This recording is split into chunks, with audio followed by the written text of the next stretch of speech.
Sean todos bienvenidos a este nuevo tutorial en el que seguiremos tratando el tema de nubes. ¿Qué nos cuentan las nubes? ¿Qué ocurre cuando hay una nube en la atmósfera? Cuando podemos observarla y determinar qué género de nube es, qué implicación tiene eso para la aeronavegación, qué fenómenos, qué condiciones eh, nos representa esa nube en términos de el desarrollo del vuelo. Ya en anteriores tutoriales hemos tratado un poco sobre aspectos teóricos y básicos de la formación de nubes. Pero ¿qué nos cuentan ahora las nubes medias? En este tutorial haremos referencia a los dos géneros de nubes medias. Si bien hemos hablado ya de los tres géneros de nubes altas y hemos apuntalado que son importantes en términos atmosféricos, que nos dicen algo cuando se forman, aquí en las nubes medias estas consideraciones alcanzan mayor preponderancia, ya que, sobre todo, a nivel de aeródromo, entre más bajas sean las nubes, más importancia tienen estas en términos de operaciones. Entonces, estaremos hablando en este tutorial corto sobre las nubes medias, los géneros, los dos géneros de nubes medias. En este caso, si nos vamos a la imagen, podemos establecer dentro de esa clasificación que nos muestra esta imagen de los 10 géneros fundamentales, podemos dar con la representación de cuáles son los géneros de nubes medias. En este caso, cabe volver a aclarar que cuando podemos clasificar las nubes en función de su nivel, en función de la altura, tenemos que hacer énfasis en dónde se encuentra la base. Y que cuando vamos a hablar de nubes medias, como lo vamos a hacer ahora, tendremos que hablar que son nubes cuya base está entre 2000 metros y 6000 metros. Que ya por debajo de 2000 metros encontramos nubes bajas y que por encima de los 6000 encontramos los géneros de nubes altas. Entonces aquí tendríamos que hablar de los altos tratos y de los altos cúmulos, que son los dos géneros específicos de nubes medias en esa clasificación que hacemos por niveles de estos géneros. Entonces, ¿qué podemos decir de estos dos géneros de nubes? Si nos vamos a hablar de los altos tratos, pues es mucho lo que se puede decir de ellos. Los altos tratos, como su nombre lo dice, ojo, estratos, altos tratos, una capa alta de nubes estratiformes, sí, una capa alta de nubes estratiformes, es decir, más alta de lo que contempla la formación de estratos, pues los estratos son nubes bajas y cuando hablamos de alto estrato estamos hablando de un estrato que se forma a un nivel más alto que el normal. Entonces aquí, ya con solamente sabiendo, teniendo el nombre, digamos que la raíz fundamental del nombre, que es estratos, nos tenemos que ir, pues lógicamente, a la representación de una capa, de una lámina extensa de nubes. Si esta lámina extensa de nubes puede tener un aspecto grisáceo o azulado, en otras veces un poco blanquecino, puede ser de un aspecto estriado, fibroso o uniforme y que tiene la característica de cubrir grandes extensiones de la bóveda celeste, grandes extensiones atmosféricas. Sí, tiene una parte superior compuesta fundamentalmente por cristales de hielo, pero su parte media es básicamente agua líquida. Alguna de esta formación acuosa en estado superenfriado que puede ser o que puede inducir en la formación de engelamiento en un momento dado. Es decir, encontramos gotas de agua superenfriada, que es agua en estado líquido que tiene una temperatura por debajo de los 0 grados. Encontramos que estos altos tratos pueden estar ligados, si nos vamos a latitudes medias, a la generación o formación de frentes, sobre todo frentes cálidos, en donde se hacen más extensos.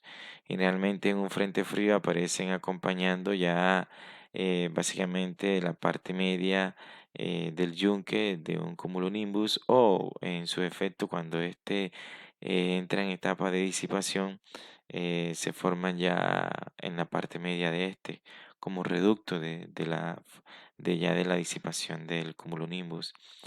Pero bueno, en latitudes medias están ligadas a la generación de frentes cálidos digamos que es allí donde tienen, donde encuentran su caldo de cultivo. Ya acá en la parte del trópico obedecen a advección básicamente de grandes extensión de aire, una gran extensión de aire que de forma advectiva discurre por una zona en donde el vapor de agua que este conlleva tiende a condensarse.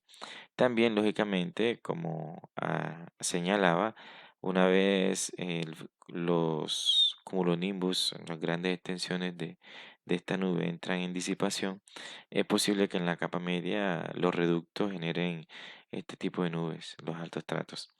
Eh, no hay especies ligadas a esta nube, a este género de nube, pero sí variedades, como pueden haber altos stratos translúcidos, opacus, duplicatus, ondulatus, radiatus. Los que vemos en la imagen, fundamentalmente algunos son de tipo opacus. Vemos que aquellos que dejan ver el sol o la silueta solar, podemos decir que son translúcidos, son más delgados. Los opacus tienden a ser más grisáceos y a ocultar la luz solar.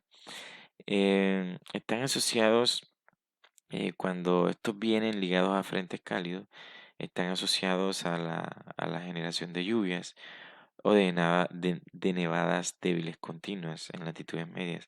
Acá en el trópico también generan una precipitación tipo lluvia leve, lloviznas, que pueden tener una duración significativa en algunos momentos dependiendo de las condiciones atmosféricas. Tienden a confundirse estas nubes con los cirrostratos, pero hay que señalar que los altos tratos son más gruesos, tienen la capacidad de opacar más la luminosidad solar y además no generan el fenómeno de halo. También tienden a confundirse con los nimbostratos, pero los nimbostratos ya tienden a ser más gruesos y la precipitación que generan es mucho más copiosa que la de los altos tratos. Entonces, pues son nubes que en función de las condiciones en las que se forman, pueden estar ligados a buen tiempo o a mal tiempo desde el punto de vista de la aeronavegación. Bien, si nos vamos a hablar ya de los altos cúmulos, pues estos pues tienen, digamos que un nutrido, una nutrida variedad en términos de especie y de variedades, valga la redundancia allí, ¿no? Los altocúmulos pueden ser nubes blancas o nubes grises. eh, Tienen sombras, pueden estar compuestos por losetas, por masas redondeadas, por rodillos, a veces fibrosos, a veces difusos. Normalmente están conformados por gotitas de agua y cuando la temperatura es muy baja, pues tienen cristal de hielo, pero generalmente su constitución es agua en estado líquido, ¿eh? Digamos que en latitudes medias su formación obedece al empuje de sistemas frontales, tanto frentes fríos como frentes cálidos. Cuando este se forma en frentes fríos, no alcanza la dimensión que es cuando se forma en frentes cálidos, porque en frentes cálidos tiende a mezclarse con altos tratos y bajo estas condiciones se pueden generar precipitaciones que no pueden ser directamente, puede que no sean directamente de los altos cúmulos, pero sí de los altos tratos que los acompañan en en ese momento, ¿no? Eh, Son generados por masas de aire inestables, por eso la formación cumuliforme. Y siempre que vemos un alto cúmulo, podemos tener digamos que una asociación de él con algún tipo de turbulencia. De hecho, dependiendo la especie de alto cúmulo, así tendrá mayor capacidad de generar turbulencia. Las especies que podemos asociar a este género de nubes son la estratiforme, porque hay altocúmulos un poco estratiformes que no tienen los contornos muy bien definidos, altocúmulos lenticulares que están ligados fundamentalmente a ondas de montaña, altocúmulos castellanos que tienden a crecer, tienden a tener un crecimiento un crecimiento vertical importante y alto cúmulo flocus. Entre las variedades podemos tener translúcidos, perlúcidos, opacus, duplicatus, ondulatus, radiatus y locunosus, cada uno pues obedeciendo a una característica que va ligada, entre otras cosas, también a cómo interactúa con la luminosidad solar. Bien, generalmente cuando están aislados se dice que son de buen tiempo y cuando están mezclados, como les decía, con altos tratos indican si es en latitudes medias la proximidad de un frente o de una borrasca. Acá en el trópico, cuando están mezclados con altos tratos, pueden sí obedecer a que hay algún sistema depresionario que puede estar ligado a ello. Tienden a confundirse con los cirrocúmulos, pero los altocúmulos pues tienden a ser de mayor tamaño, dado que lógicamente están más cerca a la superficie que los cirrocúmulos.